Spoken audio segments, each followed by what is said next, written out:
Chapter 201 Vipin की चिंता। वो उस और गुफा को बनाने के पीछे है।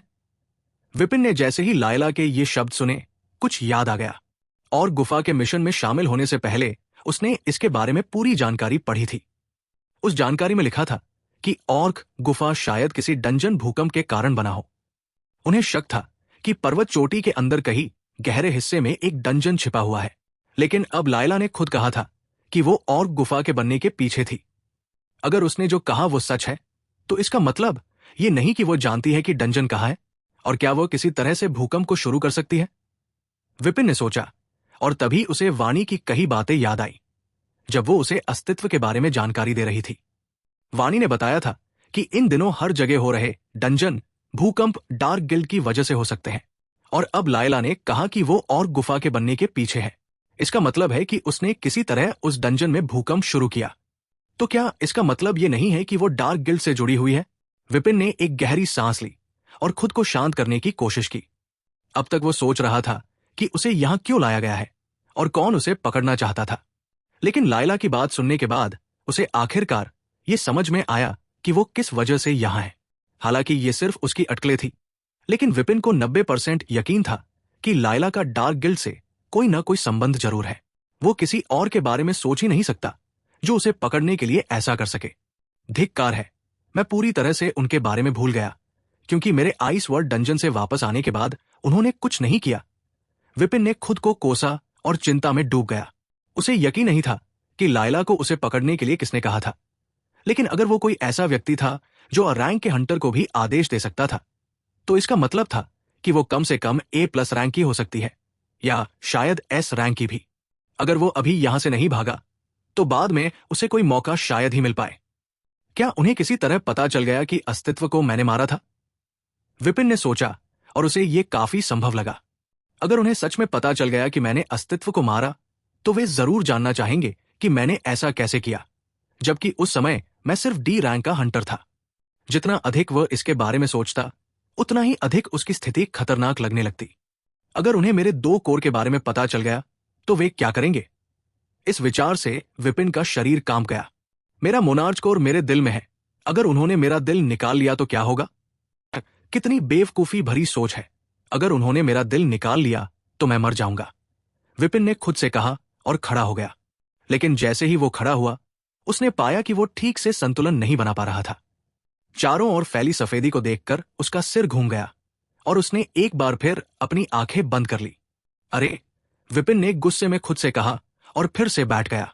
पहले उसने सोचा था कि चूंकि उन्होंने उसे यहां बंद कर दिया है और मारा नहीं है, तो शायद वो सुरक्षित है। लेकिन अब जब उसे समझ में आया कि यह सब डार्क गिल्ड के कारण हो रहा है, साथ ही एक और बड़ी समस्या थी। मैं यहां पर 1 महीने की कैद को बिल्कुल भी सहन नहीं कर सकता, विपिन ने सोचा और एक ठोस निर्णय लिया। भले ही लायला ने उसका स्टोरेज रिंग, कवच और छुपाने वाली रिंग समेत बाकी उपकरण पहले ही छीन लिए थे, फिर भी उसकी सबसे महत्वपूर्ण चीजें अभी भी उसके शैडो स्टोरेज में थी। यहां तक कि उसे जिन कोर की जरूरत थी, वे भी वही सुरक्षित थे।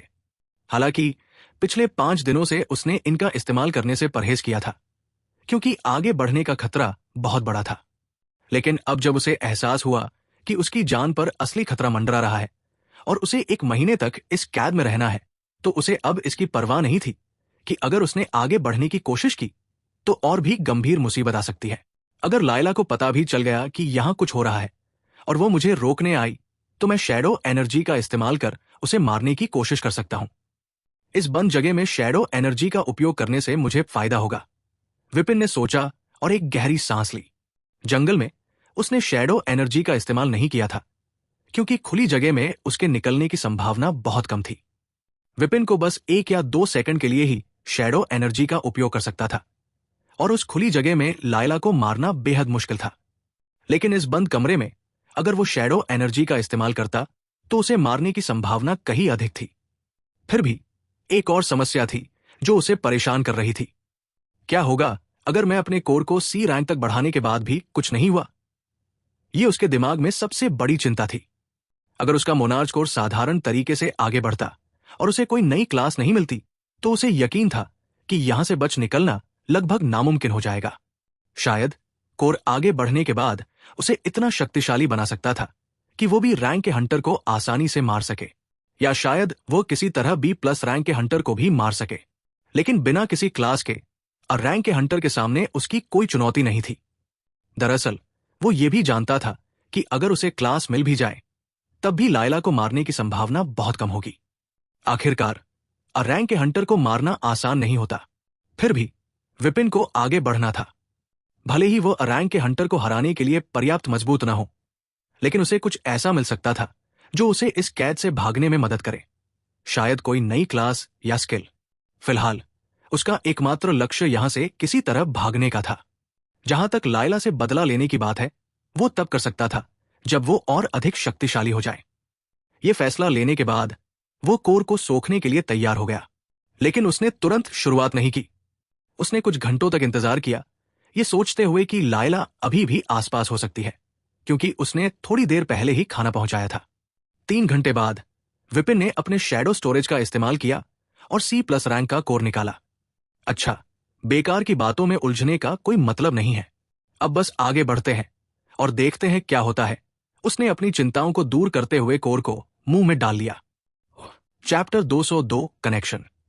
C+ रैंक कोर ऊर्जा में बदल गई और वो ऊर्जा उसके मोनार्च कोर की ओर चली गई, जिसने जल्दी से उसे पूरी तरह से सोख लिया।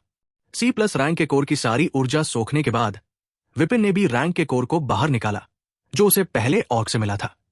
गहरी सांस लेते हुए उसने कोर को अपने मुंह में डाल लिया। पहले की तरह ये कोर भी ऊर्जा में बदल गया और उसके मोनार्च कोर की ओर चली गई। पिछली बार की तरह जब उसने भी रैंक के कोर को सोखा था तो उसके पूरे शरीर में बेचैनी महसूस हुई, क्योंकि भी रैंक के कोर में बहुत अधिक ऊर्जा होती है। हालांकि वो बेचैन था, फिर भी उसने अपना ध्यान नहीं खोया और पूरी तरह से अपने कोर के लेवल पर ध्यान केंद्रित किया। इस बार ऊर्जा की मात्रा पिछली बार से कहीं ज्यादा थी। उसका मोनार्च कोर ऊर्जा को सोख रहा था और अब वो लेवल बढ़ाने के बहुत करीब था।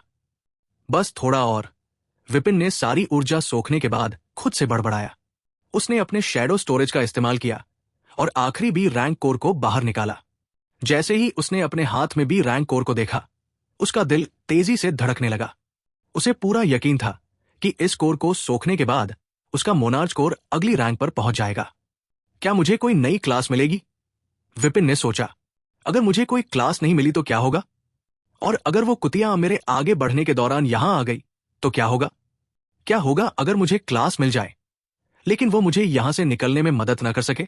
जब उसने आखिरी कोर निकाला तो उसके दिमाग में कई सवाल उमड़ने लगे। वो बेहद बेचैन था और अपने दिल को शांत करने की कोशिश कर रहा था, जो ड्रम की तरह तेज धड़क रहा था। गहरी सांस लेते हुए उसने सभी अनचाहे विचारों को पीछे धकेल दिया। मैं इतना क्यों सोच रहा हूं? बस इसे आत्मसात करो और देखो क्या होता है, विपिन ने खुद से कहा और आखिरी कोर को मुंह में डाल लिया। कोर ऊर्जा में बदल गया और उसके मोनार्च कोर की ओर बहने लगा। हालांकि उसका कोर ऊर्जा को पहले की तरह सोख रहा था, विपिन को महसूस हुआ कि इस बार यह बहुत धीमी गति से हो रहा है। बस थोड़ा और, विपिन ने बुदबुदाया जब उसका कोर B रैंक कोर की आधी ऊर्जा को सोख चुका था। जल्द ही उसका कोर D रैंक के शिखर पर पहुंच गया, लेकिन अब भी कुछ ऊर्जा बची थी। D रैंक के शिखर पर पहुंचने के बावजूद उसका मोनार्च कोर बाकी ऊर्जा को भी सोख रहा था।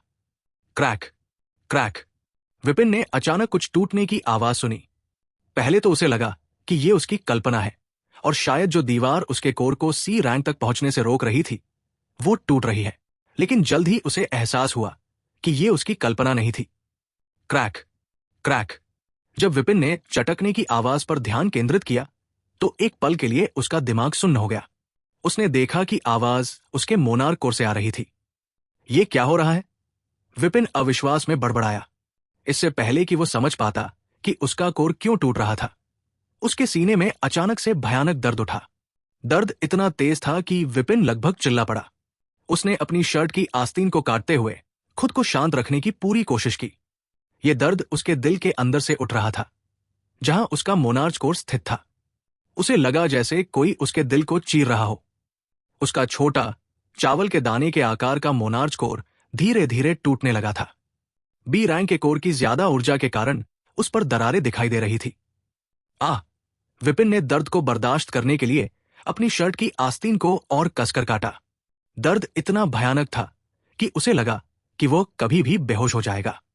धीरे धीरे उसका ठोस मोनार्च कोर तरल में बदलने लगा, और जैसे जैसे ये तरल रूप में बदल रहा था, दर्द और भी असहनीय होता जा रहा था। नहीं डॉट, विपिन ने पूरी कोशिश की कि वो जोर से चिल्लाए नहीं। उसे ऐसा लग रहा था मानो उसका दिल भी उसके कोर के साथ पिघल रहा हो। आखिरकार वो छोटा कोर पूरी तरह से तरल रूप में बदल गया। जब उसका कोर पूरी तरह से तरल में बदल गया तो दर्द इतना तेज था कि विपिन का दिमाग लगभग खाली हो गया। सौभाग्य से कोर के तरल हो जाने के बाद दर्द और नहीं बढ़ा। विपिन इतनी हिम्मत भी नहीं कर पा रहा था कि ठीक से सांस ले सके, क्योंकि हर बार सांस लेने पर उसे असहनीय दर्द महसूस होता। कुछ सेकंड बाद उसका मोनार्च कोर, जो अब तरल था, फिर से ठोस में बदलने लगा। जैसे जैसे कोर ठोस रूप में बदलता गया, विपिन का दर्द भी धीरे धीरे कम होने लगा। लेकिन फिर विपिन ने कुछ अजीब महसूस किया। जब तरल का एक छोटा हिस्सा फिर से ठोस होने लगा तो उसे लगा कि उसका कोर किसी चीज से जुड़ने की कोशिश कर रहा है। उसे समझ नहीं आ रहा था कि यह कनेक्शन किससे था, लेकिन जैसे जैसे कोर ठोस हो रहा था वो कनेक्शन मजबूत होता जा रहा था। शुरुआत में उसे इससे कोई समस्या नहीं लगी। वो बस वही बैठा रहा, इस बात से राहत महसूस कर रहा था कि दिल का दर्द कम हो रहा है। लेकिन जब तरल का 5% हिस्सा ठोस हो गया और कनेक्शन और भी मजबूत हो गया तो विपिन थोड़ा बेचैन होने लगा। जब 10% तरल ठोस हुआ तब ये बेचैन एक अजीब दबाव में बदल गई। ये दबाव उसके शरीर की गहराई से उठ रहा था। शारीरिक रूप से वो ठीक था, लेकिन किसी कारणवश ये दबाव उसे भीतर से तोड़ने जैसा महसूस हो रहा था। जब 12% तरल ठोस हो गया तो इस दबाव के साथ साथ विपिन को पूरे शरीर में हल्का दर्द भी महसूस होने लगा। उसे अब भी समझ नहीं आ रहा था कि क्या हो रहा था। उसने दर्द और बढ़ते दबाव से कराहते हुए कहा। जब 15% तरल ठोस हो गया और उसे ऐसा लगा जैसे उसका शरीर ही बिखर रहा है, तब उसे आखिरकार समझ आया कि हो क्या रहा है। उसका मोनार्च कोर, जो कनेक्शन बना रहा था, वो उसकी आत्मा पर भारी दबाव डाल रहा था। विपिन को समझ नहीं आया कि यह कनेक्शन उसकी आत्मा पर इतना बोझ क्यों डाल रहा था, लेकिन वो इस बारे में बिल्कुल निश्चित था। उसकी आत्मा इतनी कमजोर थी कि वो इस दबाव को सहन नहीं कर पाएगा। अगर उसने कुछ नहीं किया और ये दबाव इसी तरह बढ़ता रहा तो उसकी आत्मा टूट जाएगी। चैप्टर 203 दर्द। जैसे जैसे उसका कोर ठोस होता जा रहा था, उसके और उस अनजान शक्ति के बीच का संबंध भी गहराता जा रहा था। इस कनेक्शन के कारण उसकी आत्मा पर बोझ बढ़ता जा रहा था और साथ ही दर्द भी असहनीय होता जा रहा था। बस करो, विपिन चीख उठा। उसकी आत्मा की गहराई से उठता दर्द अब उसके बर्दाश्त से बाहर हो रहा था। पहले जो दर्द उसने अपने कोर के टूटते समय महसूस किया था, वो अब की तुलना में कुछ भी नहीं था। अब तो ऐसा लग रहा था जैसे उसकी आत्मा ही दबाव के कारण चटक रही हो। उसे पूरा यकीन था कि अगर ये सब कुछ इसी तरह चलता रहा तो उसकी आत्मा जल्द ही पूरी तरह से टूट जाएगी। जब उसका कोर 40% ठोस हो गया तब विपिन अपनी सीमा पर पहुंच चुका था। वो जानता था कि अगर दबाव थोड़ा और बढ़ा तो उसकी आत्मा पूरी तरह से बिखर जाएगी। असहनीय दर्द के कारण वो पहले ही फर्श पर गिर चुका था। उसके दिमाग में अब कुछ भी साफ नहीं था। हर तरफ अंधेरा छा रहा था। विपिन ने अपनी काली पड़ती हुई आंखों के बीच खुद पर हंसने की कोशिश की। वो सोच रहा था कि शायद जब उसका कोर्सी रैंक तक पहुंच जाएगा तो वो यहां से भागने में सफल होगा। विपिन फर्श पर लेटा हुआ मौत के कगार पर था और उसे यह भी नहीं पता था कि उसके कोर के साथ क्या हो रहा है। ये कनेक्शन क्या है और ये मेरी आत्मा पर इतना बड़ा बोझ क्यों डाल रहा है। जैसे जैसे उसका कोर एक बार फिर से ठोस हो रहा था, दर्द और भी बढ़ता जा रहा था। उसकी आत्मा पर पड़ता दबाव पहले से ही अपना असर दिखाने लगा था, क्योंकि वो धीरे धीरे होश खो रहा था। मरने का ये कैसा अजीब तरीका है, विपिन ने सोचा। जब उसका कोर 50% ठोस हो चुका था, वो महसूस कर सकता था कि उसकी आत्मा अब अपनी सीमा पर था और अब और अधिक दबाव सहने की स्थिति में नहीं था। अगर दबाव और बढ़ा तो उसकी आत्मा निश्चित रूप से टूट जाएगी। लेकिन तभी कुछ अनोखा हुआ। जैसे ही उसने सोचा कि उसकी आत्मा टूट जाएगी, उसके कोर के उस ठोस हिस्से ने अचानक एक अजीब ऊर्जा छोड़ी। इस ऊर्जा के फैलते ही विपिन के शरीर में एक सुखद एहसास दौड़ गया। उसकी आत्मा से आने वाला दर्द धीरे धीरे कम होने लगा और उसके कोर का ठोस होना आधे हिस्से पर रुक गया। उसका कोर अब आधा ठोस और आधा तरल रूप में था। जैसे जैसे उसकी आत्मा से दर्द कम होता गया, विपिन का दिमाग भी साफ होने लगा। वो अब अपने मोनार्च कोर की स्थिति को समझने के काबिल था। पहले जहां उसे दर्द ने जकड़ रखा था, अब वो आखिरकार अपने कोर की स्थिति की जांच कर सकता था और ये जानने की कोशिश कर सकता था कि उसके साथ वास्तव में क्या हो रहा है। जैसे ही विपिन ने अपने मोनार्च कोर की जांच की, वो ये देखकर हैरान रह गया कि उसका कोर आधा ठोस और आधा तरल रूप में है। ये क्या हो रहा है? उसने कमजोर आवाज में बुदबुदाया, ये समझने की कोशिश करते हुए कि ये अजीब स्थिति क्यों बनी हुई थी। वो देख सकता था कि उसका कोर डी रैंक और सी रैंक की सीमा के बीच अटका हुआ है। साथ ही वो कनेक्शन जो पहले बन रहा था, वो भी अधूरा था और बीच में ही रुक गया था। हालांकि विपिन को यह समझ नहीं आया कि कनेक्शन क्या था या क्यों रुका। उसे एक बात साफ थी, वो तब तक सी रैंक तक नहीं पहुंच सकता जब तक ये कनेक्शन पूरा ना हो जाए। और ये इसलिए रुका था क्योंकि उसकी आत्मा उस दबाव को सहन करने के लिए बहुत कमजोर थी। मुझे मत बताओ कि सी रैंक तक पहुंचने के लिए मुझे अपनी आत्मा को मजबूत करना होगा, विपिन ने गंभीर स्वर में बड़बड़ाया। वर्तमान हालात में आत्मा को मजबूत करना उसके लिए असंभव लग रहा था। जब वो इस उलझन में था कि उसे क्या करना चाहिए, तभी उसके कोर का तरल हिस्सा, जो उसकी कमजोर आत्मा के कारण ठोस नहीं हो पा रहा था, अचानक हिंसक रूप से हिलने लगा और विपिन ने महसूस किया कि अधूरे कनेक्शन के माध्यम से एक अजीब शक्ति उसके शरीर में प्रवेश कर रही है। ये शक्ति उसकी आत्मा को पूरी तरह से घेरने लगी, जैसे कोई उसकी आत्मा को स्कैन कर रहा हो। लगभग 30 सेकंड बाद अचानक एक अदृश्य ऊर्जा का विस्फोट उसके शरीर से हुआ और वो अजीब शक्ति जो उसकी आत्मा को स्कैन कर रही थी, गायब हो गई। विपिन के शरीर से निकली ऊर्जा पूरी दुनिया में फैलने लगी, यहां तक कि दूसरी दुनियाओं की सीमाओं को भी पार कर गई। लेकिन विपिन, जो एक छोटे से कमरे में बैठा था, इस सब से अनजान था और ये समझ नहीं पा रहा था कि आखिर उसके साथ क्या हो रहा है। उसका तरल कोर अब स्थिर हो गया था और उसमें कोई हलचल नहीं हो रही थी। यहां तक कि अधूरे कनेक्शन के माध्यम से आने वाली ऊर्जा भी थम गई थी। आखिर क्या चल रहा है? विपिन बड़बड़ाया। तभी उसने महसूस किया कि वो ऊर्जा जिसने पहले उसकी आत्मा को स्कैन किया था, अब वापस आकर उसकी आत्मा में प्रवेश कर रही है। विपिन को कुछ अजीब महसूस हुआ, लेकिन इससे पहले कि वो कुछ समझ पाता, उसे अचानक तेज सिरदर्द ने घेर लिया। कौन मेरी जान के पीछे पड़ा है? विपिन दर्द से कराहते हुए बड़बड़ाया। फिर एक और ऊर्जा का हिस्सा उसके शरीर में प्रवेश करने लगा और उसका सिरदर्द और भी तेज हो गया। दर्द इतना बढ़ गया कि वो तुरंत बेहोश हो गया। विपिन का सिर जोर से फर्श से टकराया और वो दर्द के साथ वहीं पड़ा रहा। भले ही वो बेहोश था, लेकिन दर्द अब भी उसके चेहरे पर साफ झलक रहा था। समय बीतता रहा। 1 घंटा, 2 घंटे, फिर 5 घंटे, 10 घंटे। विपिन बेहोश पड़ा रहा। उसका चेहरा अब भी दर्द से भरा हुआ था। कभी कभी बची हुई ऊर्जा का एक छोटा हिस्सा उसकी आत्मा को स्कैन करने के बाद वापस लौट आता और उसके शरीर में समा जाता। ये अदृश्य ऊर्जा उसके कोर को धीरे धीरे ठोस में बदल रही थी और उसी के साथ अनजान कनेक्शन भी धीरे धीरे मजबूत हो रहा था। हालांकि पहले की तुलना में अब उसका कोर बेहद धीमी गति से ठोस हो रहा था। Chapter 204 connecting shadow dominion. वही दूसरी तरफ क्या हो रहा है? दानव सम्राट रक्तफुहार ने पूछा, जब उसका सबसे वफादार कमांडर जगन्नाथ जल्दबाजी में उसके सामने उपस्थित हुआ।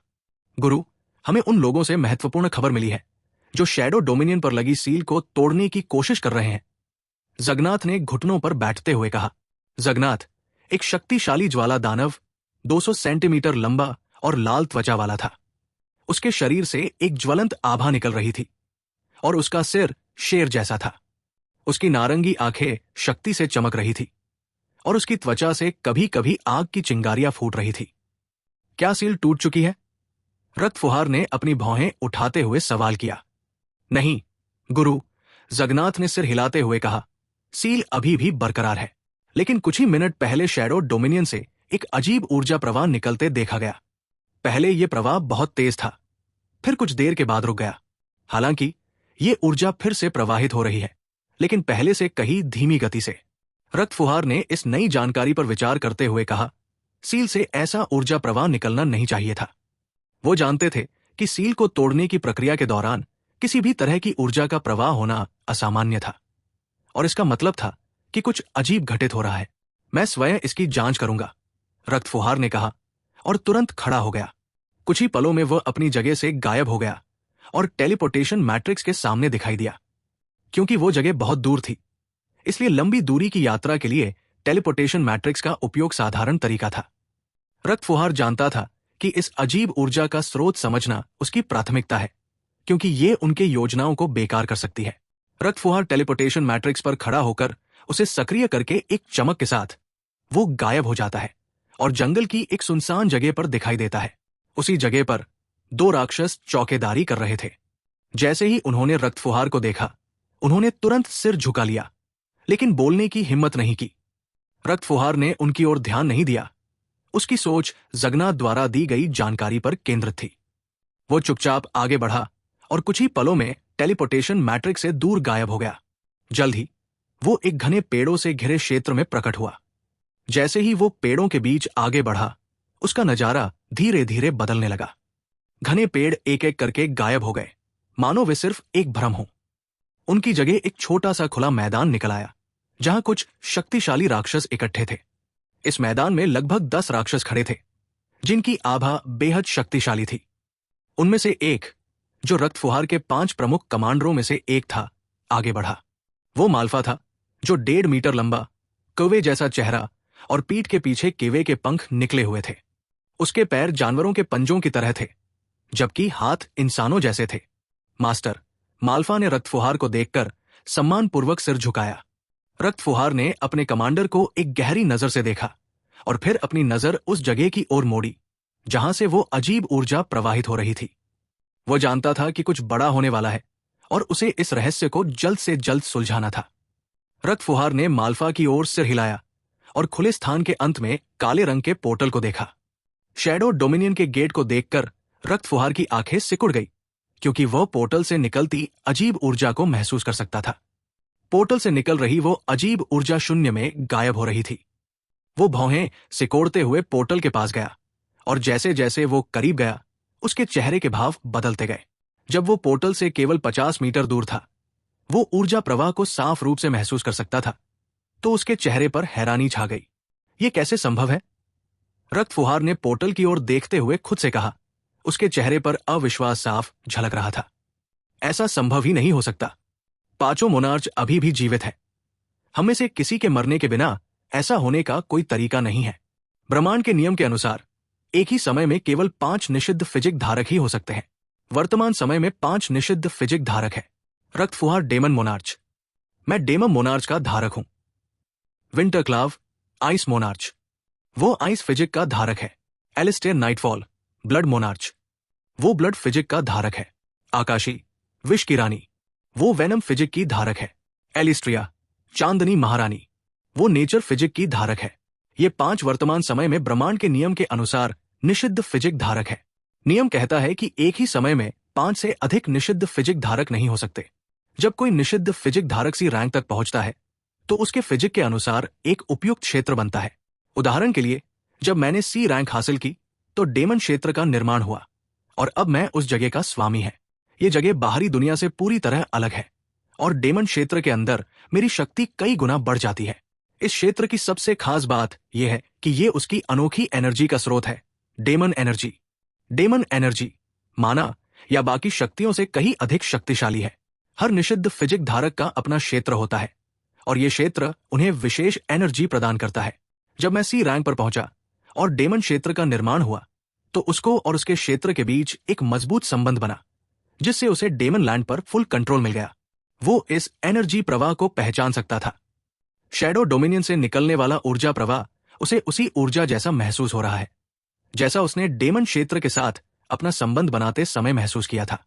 रक्त फुहार हैरान रह गया, क्योंकि अगर यह सच है, तो इसका मतलब है कि भले ही 5 सम्राट अभी भी जीवित है, एक छठा व्यक्ति पहले से ही निषिद्ध फिजिक के साथ पैदा हो चुका है और सी रैंक तक पहुंच भी गया है और अब शैडो डोमिनियन के साथ अपना संबंध बना रहा है।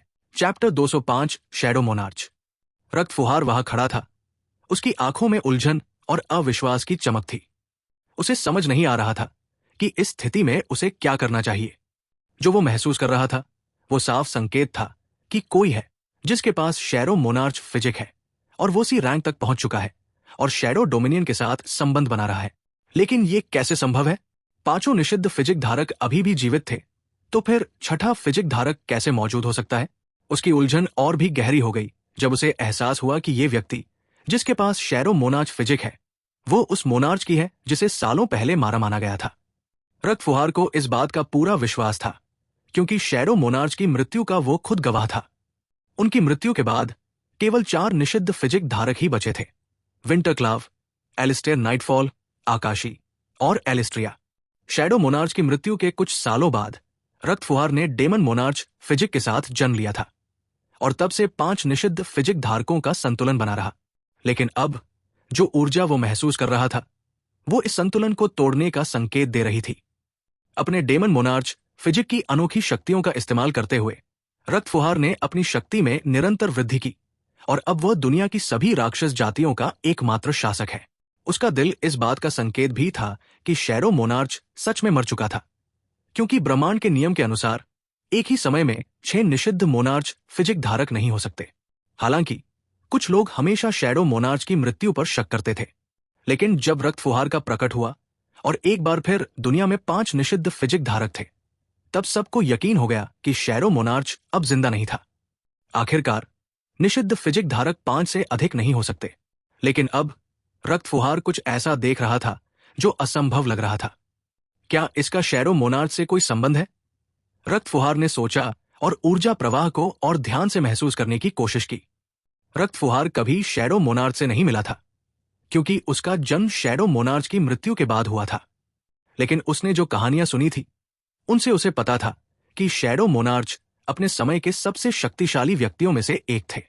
इन किस्सों और कहानियों को याद करते हुए रक्त फुहार खुद को यह सोचने से रोक नहीं पाया कि कहीं इस सब का संबंध शैडो मोनार्च से तो नहीं है।